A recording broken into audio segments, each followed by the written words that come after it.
ఆంధ్రప్రదేశ్ ఉప ముఖ్యమంత్రి పవన్ కళ్యాణ్ వ్యవహరిస్తున్న తీరు రెండు తెలుగు రాష్ట్రాల మధ్య విభేదాలను పెంచే విధంగా ఉందా అంటే పరిస్థితులు ఆ రకంగానే కనిపిస్తున్నాయి. ఒక రాష్ట్రానికి సంబంధించిన ఉప ముఖ్యమంత్రి ఇంకో రాష్ట్రానికి సంబంధించిన వ్యవహారాలకు సంబంధించినంత వరకు వ్యవహరించే తీరుపైన మాత్రం కొంత విమర్శలు వచ్చే పరిస్థితి మనకు కనిపిస్తుంది. ముఖ్యంగా రెండు తెలుగు రాష్ట్రాల విషయానికి వస్తే ఇప్పటికీ తెలంగాణలో కొంత సెంటిమెంట్ ఫ్యాక్టర్ కీలకంగా ఉంటుంది. అవునన్నా కాదన్నా తెలంగాణ రాజకీయాల్లో ఇప్పటికీ సెంటిమెంట్ అనేది చాలా కీలకంగా ఉంటుంది. చాలా రాజకీయ పార్టీలు తెలంగాణలో ప్రస్తుతం కీలకంగా ఉంటున్న బీఆర్ఎస్ పార్టీ కానీ, కాంగ్రెస్ కానీ, బీజేపీ కానీ ఇప్పటికి కూడా సెంటిమెంట్ విషయానికి సంబంధించినంత వరకు చాలా జాగ్రత్త పడుతూ ఉంటాయి. ఎందుకంటే సెంటిమెంట్ ఏ పార్టీకి అనుకూలంగా ఉంటుందనే విషయానికి సంబంధించి ఆ పార్టీలు జాగ్రత్తగా పడుతుంటాయి.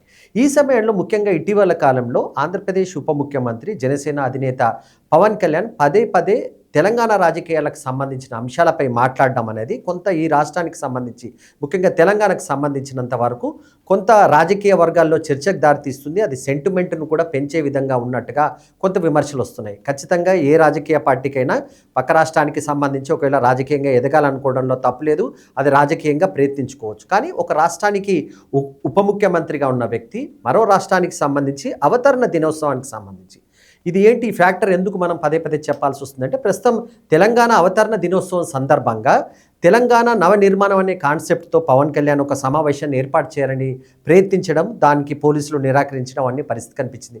ఎందుకు ఈ పరిణామం జరిగిందంటే ఇప్పటికే ఇటీవల జరిగిన కొన్ని పరిణామాలను మనం గమనిస్తే ఏంటంటే పవన్ కళ్యాణ్కి సంబంధించినంత వరకు ఇక్కడ తెలంగాణకు సంబంధించిన కొంతమంది ప్రొఫెసర్ నాగేశ్వర్ లాంటి వాళ్ళు మాట్లాడడం, దానిపైన అక్కడి నుంచి రియాక్షన్స్ రావడము, ఏపీ నుంచి కొంతమంది మాట్లాడడం, జనసేన నేతలు మాట్లాడడం, దానికి కౌంటర్గా తెలంగాణ వాదులంతా ఏకంగా చాలా రోజుల తర్వాత దాదాపు 10 ఏళ్ల తర్వాత తెలంగాణలో తెలంగాణ వాదులంతా జర్నలిస్టులు కావచ్చు, వివిధ సంఘాలకు నాయకులంతా ఒకే వేదికపై వచ్చి ప్రొఫెసర్ నాగేశ్వర్కి సంబంధించినంత వరకు జనసేన నాయకులు చేసిన కామెంట్ కానీ ఇతర అంశానికి సంబంధించి ఒకే వేదికపైకి రావడానికి జనసేన నేతలు ముఖ్యంగా పవన్ కళ్యాణ్కి సంబంధించిన పార్టీ వ్యవహరించిన తీరే కారణమనే విమర్శలు కూడా వస్తున్నాయి.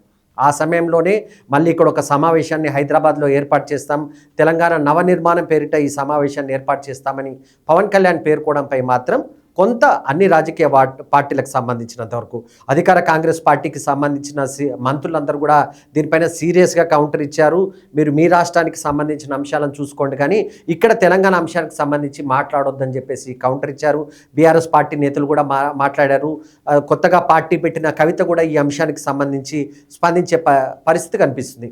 సో పవన్ కళ్యాణ్కి సంబంధించినంత వరకు ఆయన వ్యవహరిస్తున్న తీరు రాజకీయంగా ఎటువైపు ఉన్నా కానీ రెండు రాష్ట్రాల తెలుగు ప్రజలకు సంబంధించి ప్రశాంతంగా ఎక్కడ ఇబ్బంది లేకుండా రెండు రాష్ట్రాల తెలుగు ప్రజలు కలిసి హ్యాపీగా ఉంటున్న సమయంలో ఇది సెంటిమెంట్కి దారితీస్తుందా?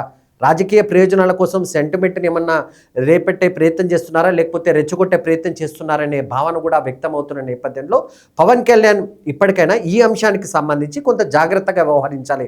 రాజకీయ పార్టీకి ఇతర రాష్ట్రాలకు పోయే అధికారం లేదా అంటే ఖచ్చితంగా ఉంటుంది. కానీ ఎంతవరకు మనం వెళుతున్నాం? ఒక రాష్ట్రానికి ముఖ్యమంత్రిగా ఉన్నారు. ఆంధ్రప్రదేశ్ ఇంకా తెలంగాణతో పోలిస్తే ఆంధ్రప్రదేశ్ ఇంకా చాలా అభివృద్ధి చెందాల్సిన అవసరం ఉందని అక్కడ చంద్రబాబు నాయుడు కానీ పవన్ కళ్యాణ్ కానీ పదే పదే ప్రస్తావిస్తున్న నేపథ్యంలో అక్కడ నిర్మాణం చూసుకోకుండా తెలంగాణ నిర్మాణం గురించి మీరెందుకు మాట్లాడుతున్నారు?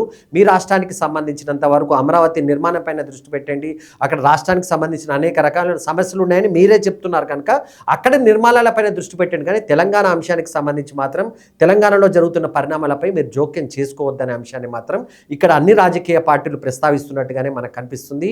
ఏంటి పవన్ కళ్యాణ్కి దీనికి సంబంధించిన ఇలాంటి వ్యాఖ్యలు చేయడం కానీ తెలంగాణ అంశానికి సంబంధించి ఆయన మాట్లాడడానికి కారణం ఏంటన్న దానికి రాజకీయ పరంగా కూడా కొంత వేరే రకమైన అభిప్రాయం కూడా వ్యక్తమవుతుంది. ప్రధానమంత్రి ఇటీవల కాలంలో హైదరాబాద్లో పవన్ కళ్యాణ్ ఉన్నప్పుడు ఆయన ఇంటికి వెళ్ళి కలిసిన పరిస్థితి కనిపించింది. ఆయనకు అప్పుడు అనారోగ్యంగా ఉన్న కారణం చేత ప్రైమ్ మినిస్టర్ హైదరాబాద్ పర్యటన సందర్భంగా మోడీ అతని వద్ద వెళ్ళి కలిసిన పరిస్థితి కనిపించింది. ఆ తర్వాత జరిగిన పరిణామాల వల్లనే ఇవన్నీ జరుగుతున్నాయనే రాజకీయపరమైన ఒక చర్చ కూడా జరుగుతుంది. దీంట్లో ఎంతవరకు వాస్తవం, నిజమేనా? పవన్ కళ్యాణ్ని ఫేస్గా చూపించి బీజేపీ ఇంకొంత బలపడేందుకు ప్రయత్నం చేస్తుందా? రానున్న జిహెచ్ఎంసీ ఎన్నికల్లో కొంత ప్రయోజనం పొందడానికి పవన్ ఇమేజ్ని ఏమైనా వాడుకుంటున్నారనే అంశాన్ని కూడా రాజకీయ పార్టీలు కొంత తెరపైకి తీసుకొస్తున్న పరిస్థితి కనిపించింది. మొత్తానికి పవన్ కళ్యాణ్ ఒక రాజకీయ పార్టీ అధినేతగా ఏ నిర్ణయం తీసుకోవచ్చు, కానీ ఒక రాష్ట్రానికి సంబంధించి ఉప ముఖ్యమంత్రిగా ఉంటూ ఆ రాష్ట్రానికి సంబంధించి అనేక రకాలైన సమస్యలు, అనేక రకాలైన అంశాలు ఉన్న నేపథ్యంలో అక్కడ ఎక్కువగా ఫోకస్ పెట్టాలి. కానీ సెంటిమెంట్ను రెచ్చగొట్టే విధంగా తెలంగాణలో అవునన్నా కాదన్నా ఎంతకాలం ఉన్నా కానీ తెలంగాణలో సెంటిమెంట్ అనేది చాలా ఫాస్ట్గా గ్రో అయ్యే అవకాశం ఉంటుంది. అది అన్ని రాజకీయ పార్టీలు కూడా గమనిస్తాయి. రాజకీయవాదులు అందరికీ తెలుసు, తెలంగాణలో ఇప్పటికీ ఏదైనా విషయం వచ్చినప్పుడు సెంటిమెంట్గా అన్ని రాజకీయ పార్టీలు ఒకటే అవుతాయి. సో అలాంటి పరిస్థితి ఉన్న నేపథ్యంలో పవన్ కళ్యాణ్ తీసుకుంటున్న నిర్ణయాలు మాత్రం కొంత వివాదానికి దారితీస్తున్నట్టుగానే మనకు కనిపిస్తుంది.